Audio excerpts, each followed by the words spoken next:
Radhe Radhe, welcome to my channel. আজকে 25শে December তুলসী দিবস, তো সেই উপলক্ষেই ভগবানের জন্য বিশেষ কিছু রান্না করা বিষ্ণুভোগ। তার জন্য আমি প্রথমে কড়াইটা গরম করে নিয়ে তাতে একটা মশলা দেব। সেই মশলাটা আমি রেডি করেছি আদা, টমেটো, কাঁচা লঙ্কা, চারমগজ, কাজু বাদাম আর ছিল পোস্ত। এটা দিয়ে একটা মশলা পেস্ট করে নিতে হবে। আর কড়াটাতে প্রথমেই তেলটা গরম করে নিয়ে তাতে দিয়ে দিয়েছিলাম গোটা গরম মশলা, সাথে শুকনো লঙ্কা আর তেজপাতা। এবার আমি যে মশলাটা আগে থেকে রেডি করে রেখেছিলাম সেটা তেলের মধ্যে দিয়ে ভালো করে কষিয়ে নেব। আর এটা যতক্ষণ না পর্যন্ত তেল ছাড়ছে ততক্ষণ মশলাটা কষিয়ে নিতে হবে। তারপর দিয়ে দেবো একে একে যে গুঁড়ো মশলাগুলো আছে, যেমন লঙ্কা গুঁড়ো, আমি এখানে কাশ্মীরি লঙ্কা গুঁড়ো দিয়েছি কালারটা ভালোর জন্য। আর তারপরে দিয়ে দিয়েছি হলুদ, জিরে গুঁড়ো, ধনে গুঁড়ো, স্বাদ মতন চিনি। তো এই মশলাগুলো দিয়ে ভালো করে নেড়ে চেড়ে নিয়ে তাতে দিয়ে দিতে হবে ফ্যাটানো টক দই। আর আমি এখানে ওই মশলাটা করার আগে কড়াইতে তেল দিয়ে ভালো করে একটা বাঁধাকপি বেরেস্তা করে রেখে দিয়েছিলাম, যেটা পরে লেয়ারের সময় দিয়েছি।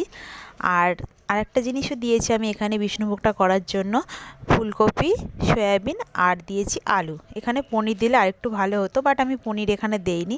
তো মশলাটা বেশ ভালো করে কষানো হয়ে গেলে তার মধ্যে দিয়ে দেব সিদ্ধ করে রাখা সয়াবিন, আর সেটা দিয়েও কষিয়ে নিতে হবে ভালো করে। তারপর একে একে সমস্ত যে সবজিগুলো ভেজে রেখে দিয়েছিলাম আলু আর ফুলকপি সেটাও দিয়ে দেব।